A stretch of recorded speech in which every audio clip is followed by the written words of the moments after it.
Si Brett Cooper dati ay isa sa mga iniidolo ko. Isang bayani, isang taong tinitingala at ginusto kong tularan. Pero ngayon ay nadismaya na ako.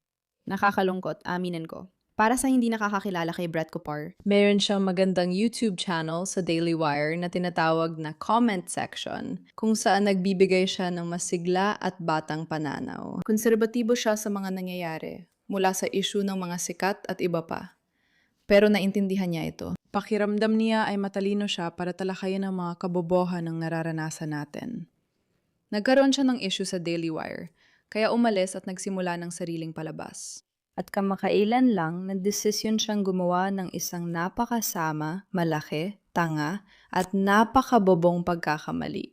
Mas pinili niya si Candice kaysa matinong tao, kaya sobrang nadurog ang puso ko. Maligayang pagdating sa Pushback, ako si Miria Kay, ang host ninyo. Laban tayo sa kabaliwan, kaya mag-subscribe na para i-hype ang video. Kasama ka na sa kilusan. Nagkaroon ng malaking drama kay Brett Cooper sa pag-alis niya. At sa halip na gawin ang parehong desisyon at sumama sa bench ng mga bayani at maging normal at parang isang taong marunong mag-isip para sa sarili niya, nagpa siya siyang maging bestie ni Candace Owens. Heto, ang isang video niya.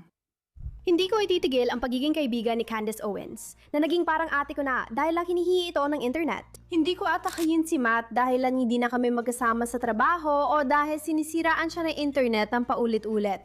Hindi ko dadagdagan ang mga atake kay Ben Shapiro dahil naging mabait at sumuporta siya sa akin noong nasa Daily Wire pa ako. Totoo yan, kung may problema ka, karapatan mo yon. Magkaiba lang tayo ng pinahalagahan. Malaya ang bansa natin. Iyan ang kagandahan ng Amerika. Ganito kasi, marami siyang sinasabi na may sense, 'di ba? Pinapanood mo siya, parang oo nga, ayos 'yan. Hindi ka nang huhusga sa kanya o sa iba. At talagang nirerespeto kong isang tao na hindi interesado na makisali sa drama. Kailangan ko ring itanong sa sarili ko kung ano ang ibig sabihin kapag tinitingala mo ang taong ito bilang ate, waran at inspirasyon sa mga pinahahalagahan mo. Alam nating dalawa ang ibig sabihin nito. Si Jeremy Boring ay tinalakay ito sa bagong episode kasama si Alex Clark. Sa mga hindi alam, siya ang host ng palabas na ito. At si Jeremy Boring din ang nagsimula ng isa pang mahusay na palabas. CEO siya dati sa Daily Wire pero umalis o pinalis, hindi malinaw. Pero marami siyang masasabi tungkol sa issue ni Brett Cooper. Dahil nitong mga nakaraan, si Brett Cooper ay mas lalo at mas lalo pang kumukuha ng parang ganitong papel. Hindi ko nga alam kung paano to i-define. Parang itong bagong Gen Z movement na medyo nakatuon sa mga conspiracy theory at hindi sa mga totoong facts, alam mo yon. talagang kinuha ng internet ang buong sitwasyon ni Brett Cooper at ginawa itong parang cinematic universe. Ano ba talagang nangyari doon? Ayaw na talaga ni Brett sa Daily Wire. Kaya gumawa siya ng mga hakbang para masiguradong hindi na siya doon. Itoy. Isa na naman ito sa mga masakit. Alam mo na, kung naglalakad ka na nakabuta at madalas bumabasag ng mga bagay habang gumagawa ng desisyon, kailangan mong maging matatag. Ang mga tunay na nakasakit sa akin sa negosyo ay hindi ang mga pagkatalo o pagkakamali. Maraming uri ng pagkakamali kahit saan. Pero yung mga panahong binigo ka ng tao na ikaw na. Ikaw ang nasasaktan. At alam mo, isa yan sa mga yon. Ayoko talaga kung paano nagtapos ang lahat kay Brett. Hindi ko inakala na ganoon ang kalalabasan nun. Samantalang sa isang tulad ni Candice, hindi na ako nagulat sa naging resulta. Nagulat lang ako sa mga detalye. Hindi ko inasahan na palayo si Candice sa Daily Wire dahil sa pagkalugmok niya sa antisemitismo. Hindi ko akalaing mangyayari yon. Walang sinumang posibleng nakahula sa kasamaan na pinalalaganap ni Candice nitong huling 8 buwan. Hindi mo maisip kung ano na siya ngayon at mga sinabi niya. Pero alam ko na ito doon pa. Totoo ito. At ito yung bagay na parang, oo, si Brett parang ginagampanan niya yung buong imaheng. Kaibigan ako ng lahat at mabait ako sa lahat at nagpapasalamat ako sa lahat. Parang kung pipiliin mong maging kaibigan ng kasamaan, yung literal, dalisay at purong kasamaan, yun ay isang paninindigan. Yun lang yun. At hindi ako pabor sa pagkakansela ng mga tao. Sa totoo lang, pinapanood ko pa rin si Brett paminsan-minsan. Kasi naniniwala ako na marami siyang saysay sa mga argumento niya. At marami siyang panig na talagang maganda. Nalulungkot ako kasi parang nawala na sa tao ang moral na integridad. At hindi dapat manaig ang pagkakaibigan kaysa sa iyong mga pagpapahalagang moral. Kung sa tingin mo ay mali ang isang bagay, prerogatibo mo at responsibilidad mo na sa pinakamababa, Huwag suportahan ng mga taong gumagawa ng mali.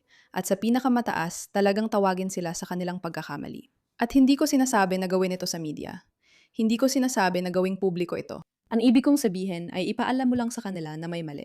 At pagkatapos, ang paglabas sa publiko at pagsuporta sa kanila para sa akin ay parang may mali. Ngayon, madalas kong itanong sa sarili ko kung anong gagawin ko kung ako ay nasa posisyon na kaibigan ko ang isang tao na gumagawa ng talagang hindi tama online.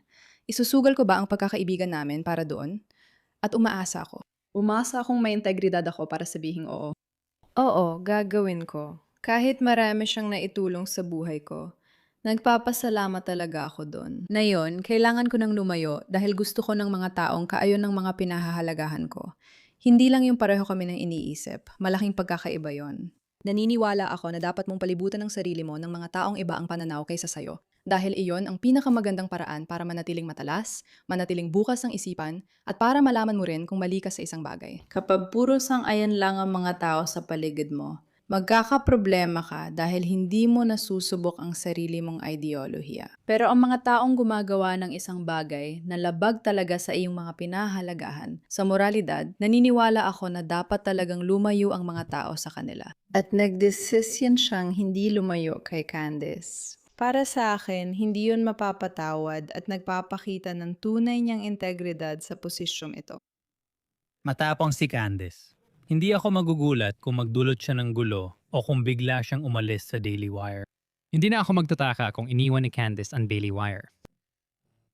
May iba pang halimbawa na ikinagulat ko, lalo na kay Stevens. Sinasabi ng mga tao online na pinaalis siya dahil sa lahat ng bagay, mula sa pagpapakasal hanggang sa pagsuot ng asul na damit, at na sinampahan mo pa raw siya ng kaso dahil lang sa pagsuot ng asul na damit, kahit ano pa ibig sabihin nun. Ang ibig kong sabihin, ano ba ang panig mo sa kwento? Hindi ko kailanman pinarusahan ng sinuman dahil sa pagpapakasal. Sa isang nakakatawang pagkakataon, ako mismo ang sumulat ng maliit na bahagi ng seremonya ng kasal ni Brett at nandoon ako.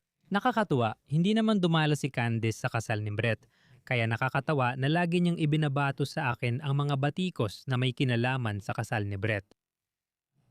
Pero yung mga totoong detalye, alam mo yon, hindi talaga ako komportable na pag-usapan o kaya ay hindi ko rin talaga kayang pag-usapan. Alam mo, kapag dumadaan ka sa ganitong uri ng paghihiwalay, kasama ang mga talento, may mga kasunduan tungkol sa pagiging kumpidensyal na napagkakasunduan. Minsan pumapayag ka sa mga kasunduan sa pagiging kumpidensyal at pagbabawal sa paninira, pero sana hindi mo na lang ginawa. Palagay ko, lahat nakakaramdam yan. Gusto mong ilahad ang panig mo, pero pumapayag ka pa rin dahil pareho kayong makikinabang ayon sa teorya. Alam mo, may mga bagay na nangyayari sa mga ganitong uri ng alitan at negosasyon na sa totoo lang, wala namang pakialam ang ibang tao. Hindi laging ipinapakita ng mga tao ang kanilang pinakamabuting asal kapag nasa ganitong uri ka ng alitan. Kaya alam mo, sa totoo lang, sa tingin ko mas mabuti sigurong hayaan na lang. Yung mga taong gumagawa ng kwento at chismis online. Naiintindihan ko yan. Alam mo na. Nakakatawa, hindi niya nabanggit ang kwento ng asul na damit na di ko alam. Kaya hindi ako nadala kasi di ko rin alam ang tinutukoy niya. Ngayon, wala akong ideya kung si Jeremy Boring ay mabait na tao, kung masama siya, o kung ano ang kwento niya. Ang alam ko lang, alam mo, umalis siya sa Daily Wire at ngayon ay nagsimula siya ng sariling palabas. At sa tingin ko, ang palabas niya ay talagang tumpak at maganda. At tinatanggap ko yon sa kung ano ang ipinapakita. Pero nakakatuwang pag-isipan ito. Hindi masyadong napag-uusapan ang issue kay Candace sa turning point na yon dahil sa daming NDA. Maraming hadlang para maibahagi ng mga taong ito ang kanilang panig sa kwento. At hindi ko kailanman iniisip na kapag merong isang batang bagong talento sa isang kumpanya at may isang napaka-eksperyensyadong CEO, na patas yon. At sa tingin ko, medyo ginagampanan niya ang papel ng isang biktima dito kung magiging tapat tayo. Pero sa huli, bumabalik pa rin ito sa parehong punto.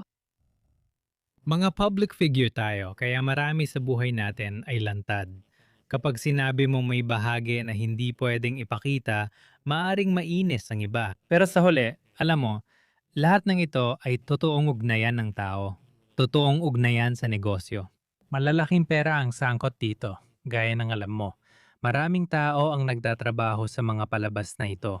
Hindi mo pwedeng ilantad lahat sa publiko. May natutunan ka ba mula sa sitwasyong iyon tungkol sa pagkakaugnay ng mga manonood? O ayan na, yan ang nangyari kay Brett Cooper ayon sa kanya. Pakiramdam mo ba may pagtatapos na gusto mo? Okay lang naman. Nagwawala lang ang internet. Komplikado at magulo talaga ang mga ganitong bagay. Sa palagay ko, dapat nating matutunang unawain ang mga detalye at tanggapin na hindi lahat maganda o perpekto sa mga mundong ito.